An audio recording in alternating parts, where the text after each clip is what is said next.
Ils sont européens, managers dans de petites entreprises et ils sont venus en Chine pour découvrir la culture des affaires et le style de communication chinois. Ils font partie d'un programme développé par l'Union européenne et Pékin et destiné aux petites et moyennes entreprises, le programme d'échange et de formation des managers ou METP. Je participe à ce programme parce que notre entreprise au Danemark voudrait faire des affaires en Chine. Et j'estime qu'un court séjour, comme le font beaucoup d'entreprises, ce n'est pas la bonne manière d'y arriver. Il faut vraiment apprendre les bases culturelles pour pouvoir faire des affaires ici sur le long terme. Voilà pourquoi j'ai choisi de venir suivre ce programme longue durée. On y consacre beaucoup de temps, mais je crois que ça vaut la peine. Avec ce programme, il passe 10 mois en Chine, à Pékin essentiellement. Pablo Fernandez est espagnol, il s'est décidé parce que la crise a particulièrement touché son pays. La Chine est une opportunité, dit-il. Il a été très surpris par le quotidien de la République populaire. Ici, la vie est très simple. Tout est conçu pour être à proximité et faciliter les choses. La langue est évidemment un obstacle important, mais le programme est bien fait. Avec un peu d'aide des organisateurs ou de l'université, c'est très facile de vivre ici. À mi-parcours, la communication fonctionne déjà bien. Pablo est surpris de l'ouverture d'esprit et de l'hospitalité chinoise.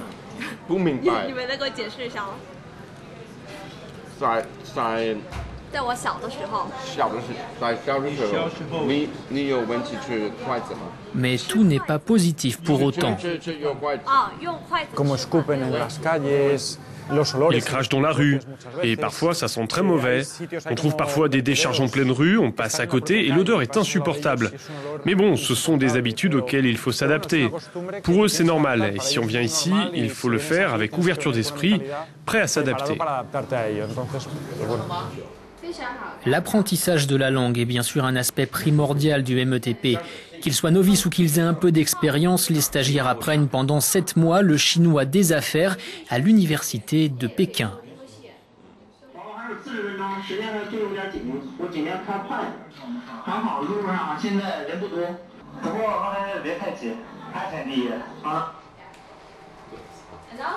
Mais à leur arrivée, le programme commence par 2 semaines de stage interculturel.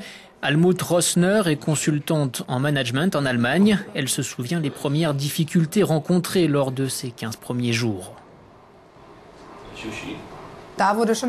On s'est rendu compte que cette communication, cette coordination interculturelle en particulier, l'entente avec les autres était difficile quand les délais sont courts, lorsque la barrière de la langue s'érige à nouveau et qu'on n'a pas suffisamment de temps pour expliquer précisément ce que l'on veut dire et si l'autre interprète les choses différemment. Le programme comprend également des séminaires sur le commerce, la protection de la propriété intellectuelle et le marketing. Sont également prévues des visites de différentes régions et secteurs industriels chinois. Petit à petit, la compréhension de ce nouveau monde se précise. Les Européens sont plus individualistes. Les Chinois se préoccupent davantage du travail d'équipe. Et puis, il y a des grandes différences d'une région chinoise à une autre. Beaucoup de Chine dans la Chine. Et faire des affaires peut se passer différemment d'une région à l'autre. Il faut connaître les gens du coin et avoir conscience que connaître les Chinois de Pékin ne vous aidera pas à faire des affaires à Kunming.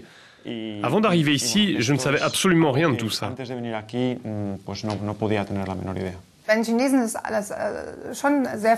Les Chinois sont très flexibles. D'un côté, ça peut compliquer les choses si vous cherchez certaines normes ou des règles. Mais de l'autre côté, cette flexibilité ouvre également des possibilités pour faire des changements à court terme. En Europe, en particulier dans le Nord, un contrat est un contrat. Ici, connaître une personne, avoir un contact personnel a beaucoup plus de poids qu'un contrat.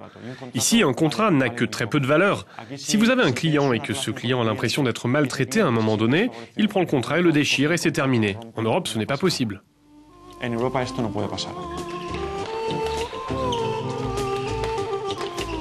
Une fois la théorie assimilée, place à la pratique. Les stagiaires passent 3 mois dans une entreprise chinoise, dans l'idéal avec leur propre projet. Le programme s'applique également dans l'autre sens. Des managers de PME chinoises sont envoyés en Europe. Zhu Jingrong donne ses impressions. Les étrangers sont toujours très directs et ils veulent faire des affaires très rapidement. S'ils investissent en Chine, ils veulent gagner de l'argent très vite. Mais pour les Chinois, quand on fait des affaires, la première étape, c'est de créer une atmosphère de confiance. Sans confiance, on ne fait pas d'affaires. Consultante en recrutement, Zhu Jingrong, ou Emma Zhu, comme l'appellent ses partenaires européens, a passé plusieurs mois aux Pays-Bas, l'occasion pour son entreprise chinoise de commencer à mettre en place un réseau international avec les bonnes méthodes. Peut-être que pour les Chinois, les 2-3 premières réunions ne servent qu'à parler de manière très générale. Mais pour les étrangers, chaque réunion est bien préparée. Ils veulent obtenir des résultats très précis à chaque réunion. Voilà la différence. Et donc, quand j'ai rencontré nos partenaires commerciaux, je me suis préparée pour chaque réunion.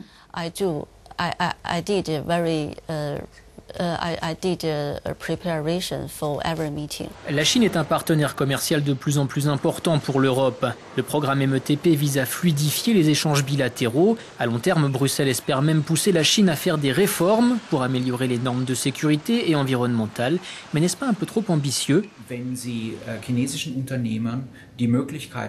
Si vous donnez aux entrepreneurs chinois la possibilité d'aller à l'étranger, de parler avec les Européens, de toucher concrètement et directement la manière dont les Européens font des affaires, de le sentir, alors ça devrait, ou disons ça pourrait influencer leur comportement dans leur propre pays. Mais oui, c'est un objectif très ambitieux.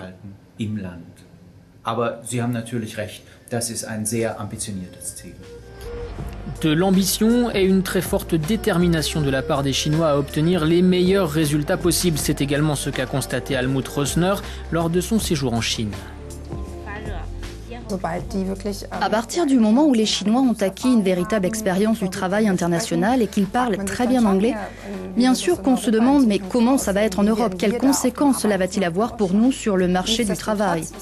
Il y a néanmoins d'autres choses comme établir des priorités, organiser, développer ses propres idées qui ne sont pas réellement mises en avant dans les écoles et les universités chinoises. À mon avis, c'est là que se trouvent les points forts des Européens. Après le stage, une remarque revient souvent. 10 mois, c'est trop court pour être véritablement capable de négocier avec des partenaires commerciaux chinois dans leur langue. Ce n'est qu'une base pour rapprocher les différentes communautés du monde des affaires.